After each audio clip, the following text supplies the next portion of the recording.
The red warning lights flashed across the bridge of the Zephyrian command ship as another explosion rocked the vessel. Ambassador Kellen Vex gripped his chair tightly while debris floated past the cracked view screen. Around him, his crew worked desperately to keep the ship running, but everyone knew they were losing this battle. "Sir, we've lost contact with the Third Fleet," reported his communications officer. Her voice shook with fear.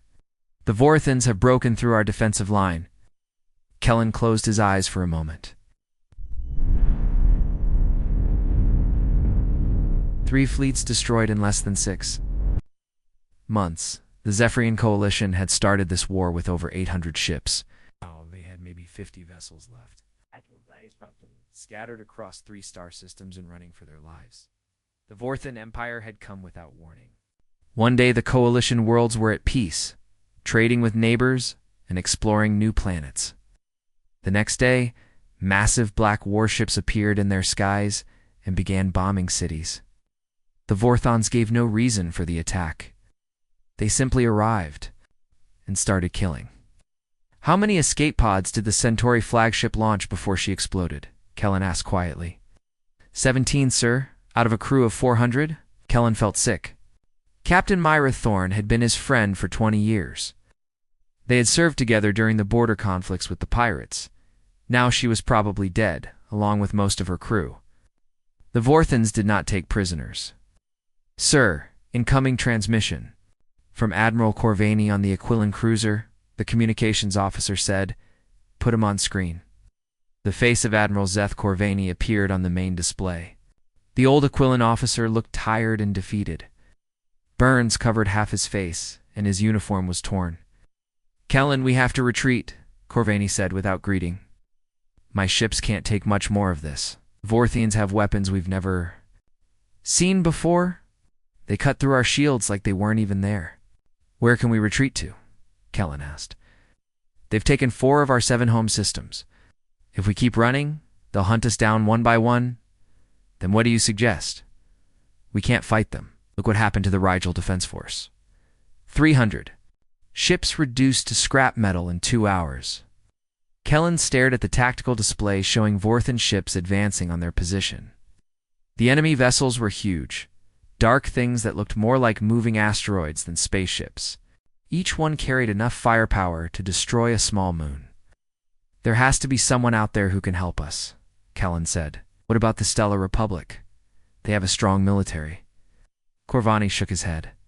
"I already contacted them. Said fighting the Vorthans would be suicide. They're not willing to risk their own people for us." "The outer colonies?" "Same answer. Everyone's too scared to get involved." Another explosion shook Kellen's ship. Through the view screen, he could see Vorthan fighters swarming around the remaining coalition vessels, like angry insects. His tactical officer reported that their weapons were down to 30% power. "Sir, we need to jump to hyperspace now, or we're all dead," his pilot said urgently. Kellen nodded. "All ships retreat to the Haven's Rest system. We'll regroup there." The surviving coalition ships disappeared one by one into hyperspace. Kellen's vessel was the last to leave, and he watched the Vorthan fleet claim another star system. Soon they would come for Haven's Rest too, and then the coalition would be finished. 2 days later, Kellen sat in his private quarters aboard the command ship, now hiding in the asteroid field around Haven's Rest. Outside his window, could see the other coalition vessels trying to repair battle damage. Many ships were missing entire sections, held together by emergency force fields. His door chimed, and Admiral Corvaney entered. The Aquilon officer had bandages covering his burns, but he was walking again. "The casualty reports are in," Corvaney said, sitting down heavily. "We lost 60,000 people in the last battle." 60,000, Kellen? That's more than we lost in the entire pirate war. How many ships do we have left? 42 vessels that can still fight? Maybe 50 if we can repair some of the damaged ones. The Vorthans have over 3,000 ships. Kellen rubbed his forehead. Numbers were impossible. Even if every coalition shot hit its target, they couldn't destroy enough Vorthan ships to matter. "There has to be something we can do," Kellen said. "Some species we haven't contacted yet, someone who might help us." Corvaney pulled out a data Padden scrolled through lists of known civilizations. We've tried everyone in our sector. It's the hegemony, the Trade Federation, the independent worlds. They all said the same thing. The Vorthons are too powerful. What about the newer species? It's the ones that just achieved space travel? Most of them barely have enough ships to defend their own systems. The Tau Empire has a decent fleet, but they're on the other side of the galaxy. Kellen stared out at the stars. Somewhere out there, the Vorthons were preparing their next attack. Intelligence reports suggested they were building an invasion force 3 times larger than anything they'd used before. When they came to Haven's rest, it would be the end. Wait, Corvani said, looking at his datapad. There's one species we haven't tried. They're called humans, from a planet called Earth. Never heard of them.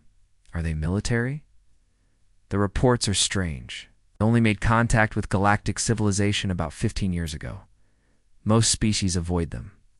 Corvani frowned at his datapad. It says here their home planet is classified as a Class 12 death world.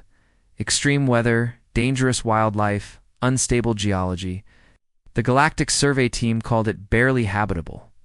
If their planet is so dangerous, they probably don't have many ships. Actually, they do. The intelligence reports say they have a full defense fleet. But here's the weird part.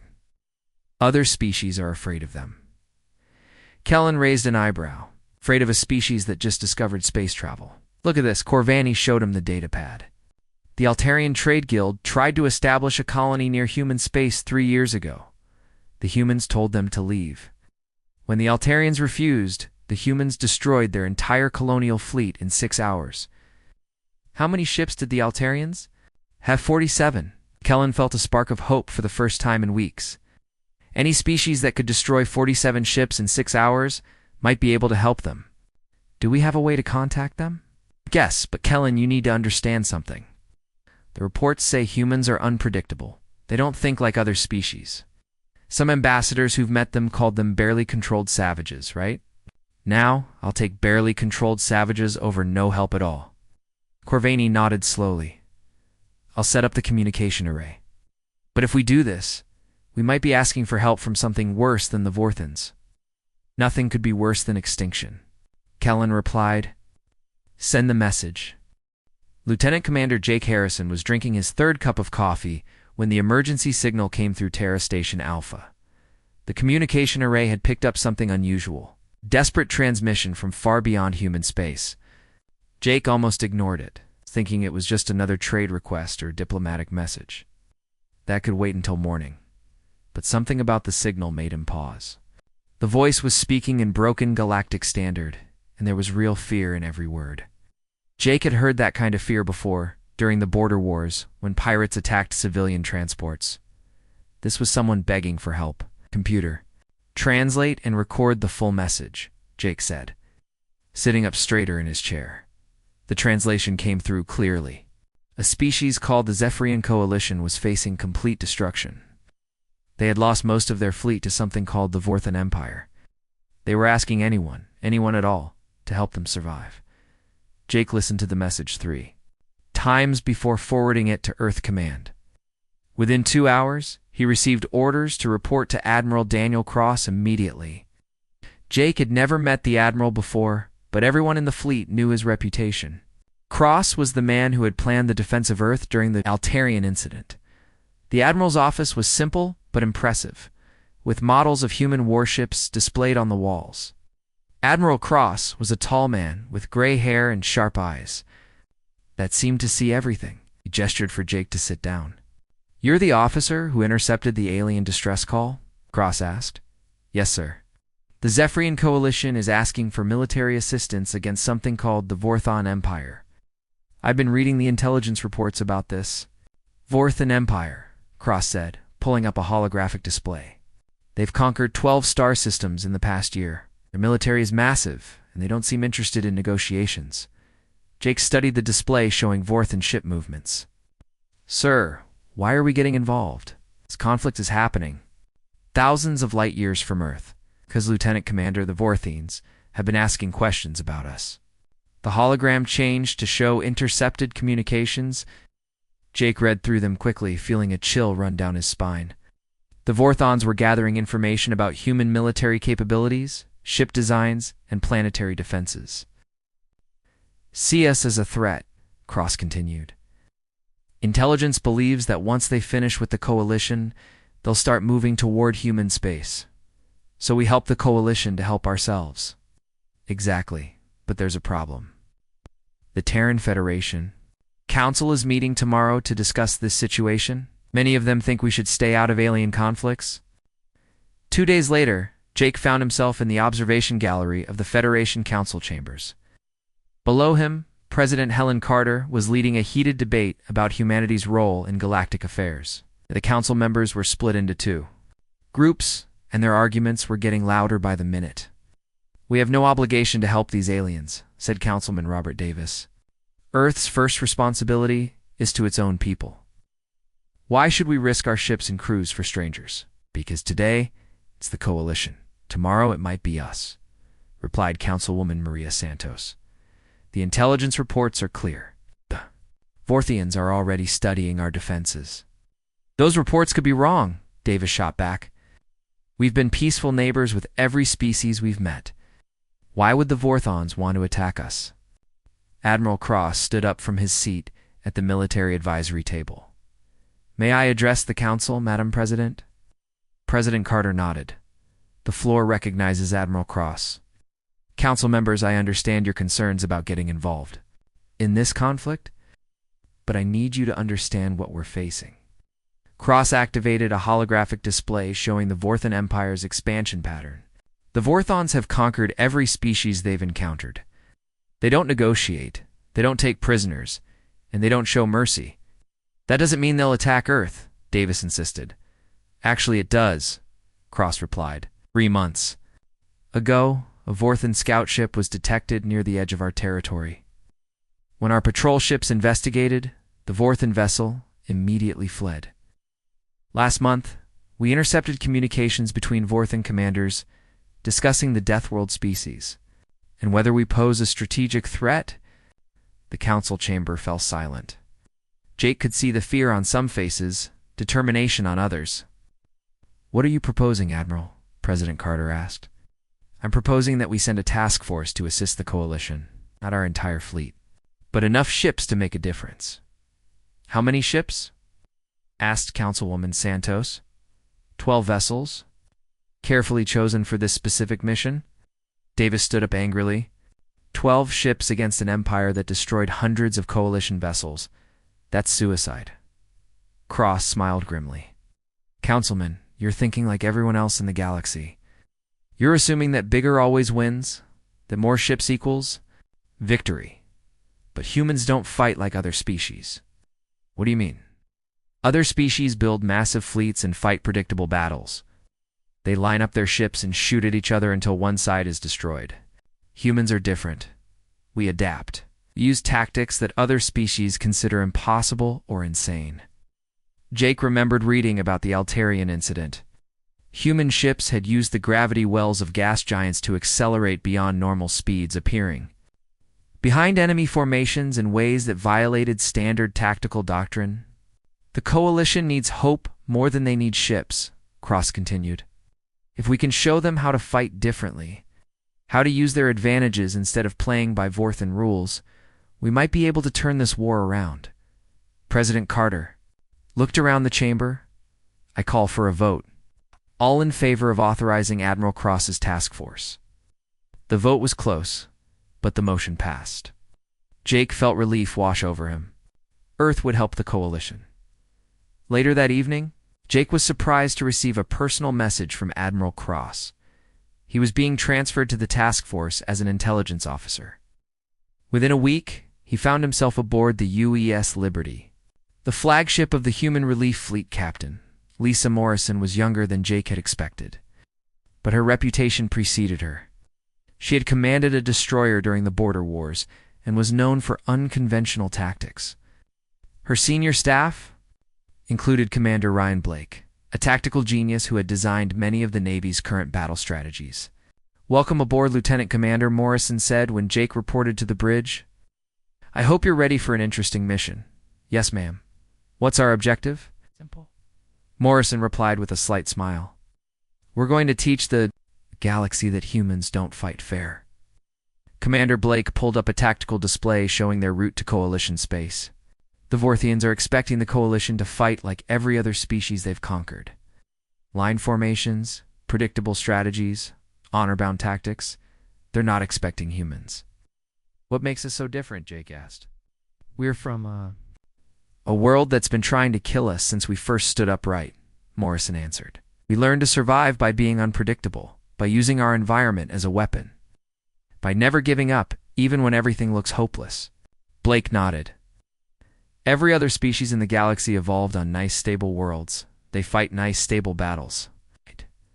But Earth taught us that sometimes the only way to survive is to do something so crazy that your enemy can't predict it. Jake looked out at the stars streaming past as the Liberty entered hyperspace. Somewhere ahead of them, the Coalition was making its last stand against impossible odds, and 12 human ships were coming to help, carrying tactics and strategies that the galaxy had never seen before. How long until we reach Coalition space? Jake asked. 5 days, Morrison replied. Use that time to study everything we know about Vorthon tactics. When we get there, we're going to show them what Deathworlders can do. The human fleet dropped out of hyperspace at the edge of the Haven's rest system, and Ambassador Kellen Vex felt his heart sink. 12 ships. After weeks of waiting and hoping, the mysterious humans had sent only 12 ships to fight an empire. With thousands, sir, the human vessels are requesting permission to dock, his communications officer reported. Granted, Kellen said quietly. He'd been expecting a massive fleet, hundreds of ships that could turn the tide of war. Instead, he was looking at what appeared to be a small patrol group. Admiral Corvani appeared on the main screen from his flagship. The Aquilon officer looked as disappointed as Kellen felt. 12 ships, Kellen. What can 12 ships do against the Vorthan Empire? I don't know, Kellen admitted. But they came. That's more than anyone else did. An hour later, Kellen found himself in the main conference room of his command ship, facing the human delegation. Captain Lisa Morrison was smaller than he had expected, but there was something in her eyes that reminded him of a predator. Her officers stood behind her with the same confident posture. Ambassador Vex, Admiral Corvani, Morrison said, nodding. To each of them, I'm Captain Morrison, commanding the Earth Task Force. This is Commander Blake, my tactical officer, and Lieutenant Commander Harrison, intelligence. Captain Morrison, Kellen began carefully, we appreciate that Earth has answered our call for help. But I must ask, are more ships coming? Morrison smiled, and Kellen felt a chill run down his spine. These 12 ships are what we're bringing to this fight. But before you dismiss us, let me ask you something. How have you been fighting the Vorthons? Admiral Corvani activated a holographic display showing their last major battle. Standard fleet formations. Line of battle, concentrated firepower, shield coordination. And how did that work out? Commander Blake asked. We were destroyed. Corvani admitted.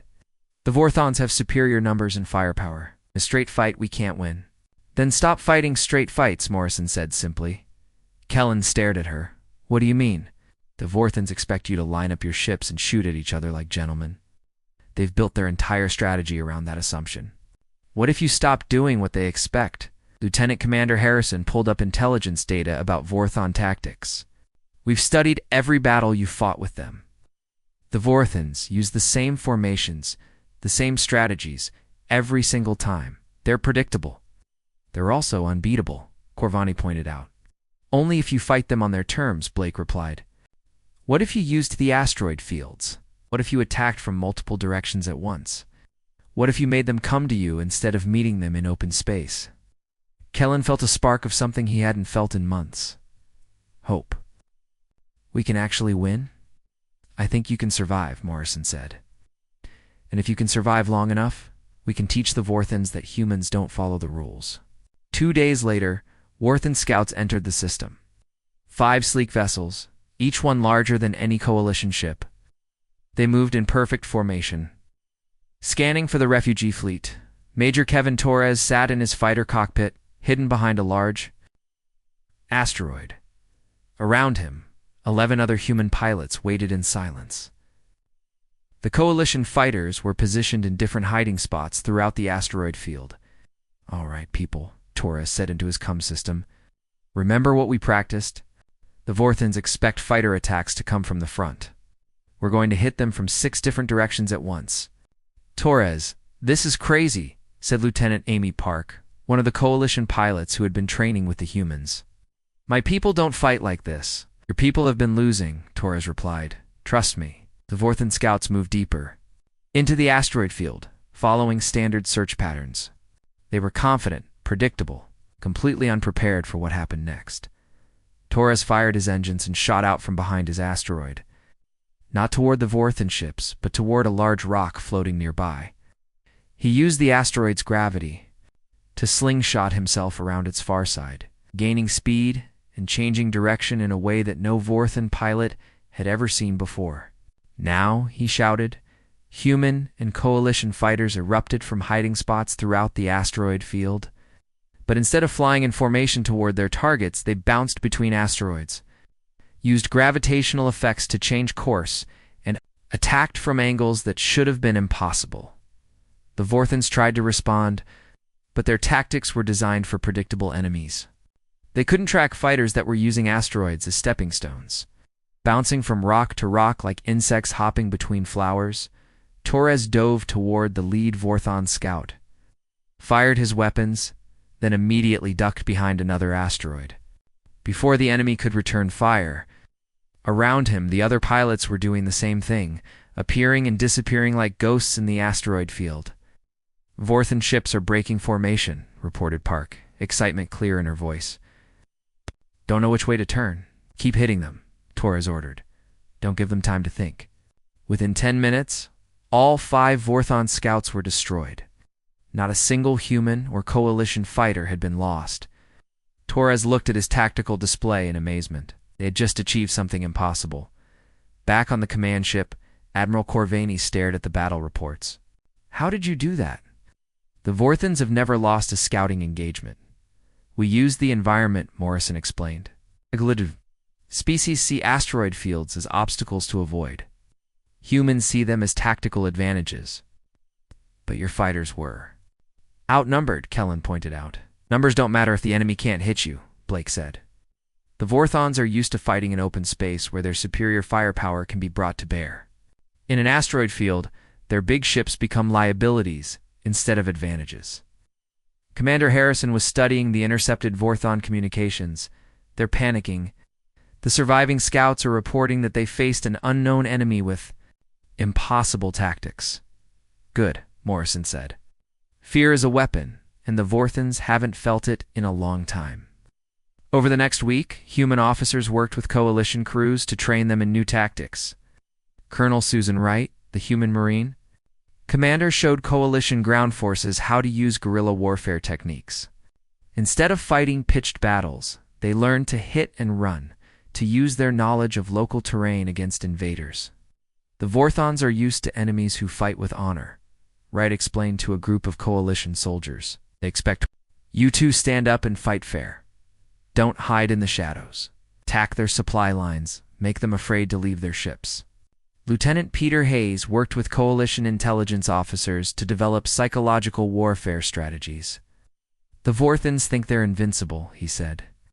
"Every time we do something they don't expect, we chip away at that confidence." "Captain." Morrison stood on the bridge of the Liberty, watching Coalition ships practice the new tactics. They were learning to use asteroid fields, to coordinate attacks from multiple angles, to think like predators instead of prey. Captain Blake said, walking up beside her. "Long-range sensors are detecting a massive Vorthan fleet heading this way." "Over 300 ships."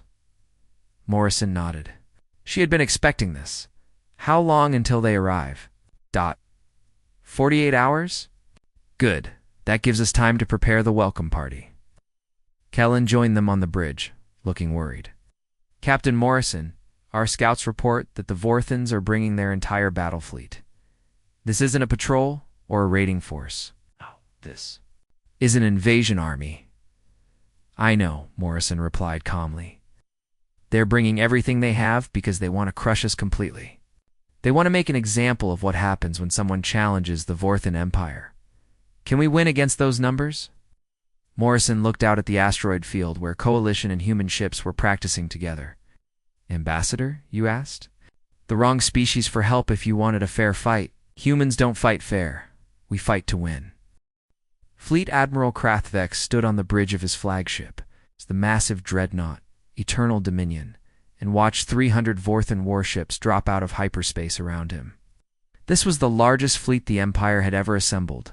Enough firepower to destroy entire star systems.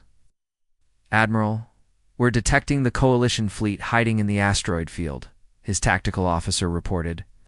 47 vessels, including the unknown ships that destroyed our scout patrol. Vex studied the tactical display with satisfaction. The Coalition had made their last stand in the worst possible place. Trapped in an asteroid field with nowhere to run, they would be easy targets for his overwhelming force. These humans think they can hide behind rocks like cowards, Vex said to his bridge crew. Today we show the galaxy what happens when primitives challenge the Vorthan Empire. Begin the attack. The Vorthan fleet moved forward in perfect formation, their massive ships bristling with weapons. They had conquered dozens of species using the same strategy, overwhelming their enemies with superior numbers and firepower. But as they entered the asteroid field, something unexpected happened. Captain Lisa Morrison watched the Vorthan fleet approach from her position behind a large asteroid. The UES Liberty was hidden in the shadow of the rock, along with 6 Coalition ships. Around the asteroid field, other human and Coalition vessels waited in similar hiding spots. All ships. This is Morrison, she said into her comm system. Remember, we're not trying to destroy their entire fleet. We just need to break their formation and create chaos. Once they're confused, we hit them with everything we have. Captain Commander Blake said from his tactical station. The Vorthans are entering the field. They're maintaining standard battle formation. Morrison smiled. The Vorthons were doing exactly what she had hoped. They were treating the asteroid field like empty space, ignoring the tactical advantages it provided. Execute Protocol Ragnarok, Morrison ordered. Throughout the asteroid field, human ships began to move. But instead of flying toward the Vorthans, they dove deeper into the most dangerous parts of the field, where massive rocks tumbled through space and gravitational effects made navigation nearly impossible. Captain, the human ships are heading into the danger zones, reported the Vorthan tactical officer. They'll be destroyed by the asteroids. Let them, Admiral Vex replied. Focus our fire on the Coalition vessels. But the human ships didn't crash into the asteroids. Instead, they used the rocks as shields and stepping stones, appearing and disappearing behind the massive stones like deadly ghosts. The UES Liberty suddenly emerged from behind an asteroid moving at impossible speed. Having used the rock's gravity to accelerate beyond normal limits, all batteries, fire, Morrison commanded. The Liberty's weapons lit up the darkness. Striking a Vorthon cruiser that had been focused on Coalition targets, the enemy ship's shields flared and failed under the unexpected assault. Before the Vorthons could respond, the Liberty disappeared behind another asteroid, using the rock's mass to block return fire. What just happened? Admiral Vex demanded. Sir, the human ship used gravitational acceleration to increase its speed beyond normal parameters. His science officer reported. Then it used asteroid cover to avoid retaliation. That's impossible. No one fights like that. Around the battlefield, other human ships were doing the same thing. The UES Defiance used a controlled explosion to shatter a small asteroid, creating a debris cloud that blinded Vorthan sensors. The UES Resolute somehow managed to fly between 2 colliding asteroids. Using the impact to mask its approach, Lieutenant Commander Jake Harrison coordinated the electronic warfare from his station aboard the Liberty. Sergeant Park, are you ready with the virus? Sergeant Rachel Park nodded from her computer terminal. The Vorthon communication network is more centralized than we expected. If I can get into their main data stream, I can cause major disruption. Do it. Park's fingers flew across her keyboard, sending carefully crafted computer viruses into the Vorthan network. Within minutes, enemy ships were receiving conflicting orders. Sensor data was becoming corrupted, and their coordination began to break. "Down, Admiral. We're losing communication with the outer squadrons," the Vorthan communications officer reported in panic. "How is that possible? Unknown, sir. Our networks are being attacked by some kind of electronic weapon." Admiral Vex watched his perfect formation begin to fall apart. Ships were colliding with asteroids because their sensors were showing false readings. Others were firing on each other because they couldn't tell friend from foe. "Sir, the Coalition. Ships are attacking," his tactical officer shouted. The Coalition vessels had learned their lessons well. Instead of charging directly at the Vorthans, they used hit-and-run tactics, striking from unexpected angles and then disappearing behind asteroid cover. Major Kevin Torres led a squadron of fighters through the chaos, targeting Vorthon communication arrays and sensor stations. His pilots flew patterns that would have been suicide for any other species, diving through asteroid fields and using gravitational effects to change direction in ways that defied normal physics. Torres to all fighters, he said over the comm, "Remember, we're not trying to destroy their big ships, trying to blind them and make them panic." The Vorthon fighters tried to respond, but they couldn't match the human and Coalition pilots who were using the asteroids as tactical advantages. Every time they thought they had a target, it disappeared behind a rock. Colonel Susan Wright led the most desperate part of the battle. Her Marines had volunteered for a boarding mission against the Eternal Dominion itself. Using stealth shuttles, they approached the massive dreadnought during the height of the battle. "Remember," Wright told her Marines as they prepared to board, "Vorthans are used to fighting in open spaces. Ship corridors will be unfamiliar to them. Use that advantage." The human Marines cut through the dreadnought's hull and poured into the ship's corridors. They moved like shadows, using their knowledge of ship layouts and close-quarters combat to overwhelm Vorthon security forces. Wright herself led the assault on the bridge, her power armor allowing her to smash through bulkheads that would stop normal soldiers. The sight of humans fighting in conditions that would kill most species created terror among the Vorthan crew. Admiral Vex found himself facing a human Marine commander in his own bridge. Colonel Wright stood in the doorway, her armor scarred from battle, her weapon pointed at his chest. "Surrender," Wright said simply. "The Vorthan Empire does not surrender," Vex replied. "Then the Vorthan Empire dies today." The battle was turning into a complete disaster for the Vorthans. Their massive fleet was scattered throughout the asteroid field, many ships damaged or destroyed by tactics they had never encountered before. Worse, their perfect coordination was gone. Replaced by confusion and fear, Captain Morrison broadcast a message on all frequencies, ensuring that every Vorthan ship could hear her words. "This is Captain Morrison of the Terran Federation Navy," she said calmly. "You wanted to see what Deathworlders can do, wanted to test yourselves against humans. Well, here we are. We're the species that evolved on a world that tried to kill us every single day. We learned to fight by fighting our own planet and winning." She paused, letting her words sink in. "You can surrender now, or you can learn why the rest of the galaxy is afraid of us. Your choice." Admiral Vex looked around. His bridge at the human Marines who had somehow taken control of his flagship. Through the viewscreen, he could see his fleet in ruins, scattered and broken by an enemy that fought like nothing he had ever encountered. "I surrender," he said quietly. The word was broadcast throughout the Vorthan fleet. One by one, enemy ships began powering down their weapons and requesting terms of surrender. Morrison stood on her bridge, watching the most powerful fleet in known space lay down their arms. Around her, human and Coalition officers were cheering, but she felt only quiet satisfaction. "Commander Blake," she said, "send a message to Earth. Tell them the mission is complete." "What should we do with the Vorthon prisoners?" Blake asked. "Send them home," Morrison replied. "Let them tell their empire what happened here. Let them spread the word that humans don't fight fair and humans don't lose." 6 months later, Ambassador Kellen Vex stood on Earth, looking up at the storms that raged across the planet's sky. He was visiting the world that had produced the warriors who saved his people, trying to understand how such a beautiful but deadly place could create such fierce defenders. "Now you see why we fight the way we do," said Admiral Daniel Cross, who was showing him around the planet. Earth taught us that sometimes the only way to survive is to do something that everyone else thinks is impossible. Kellen watched lightning split the sky and felt the ground shake from distant earthquakes. This world was indeed trying to kill everything on it, every single day. And the humans had not just survived, they had thrived. "Thank you," Kellen said. "Simply for everything?" Cross nodded. "Just remember, Ambassador, when someone asks for help, we answer. That's what humans do."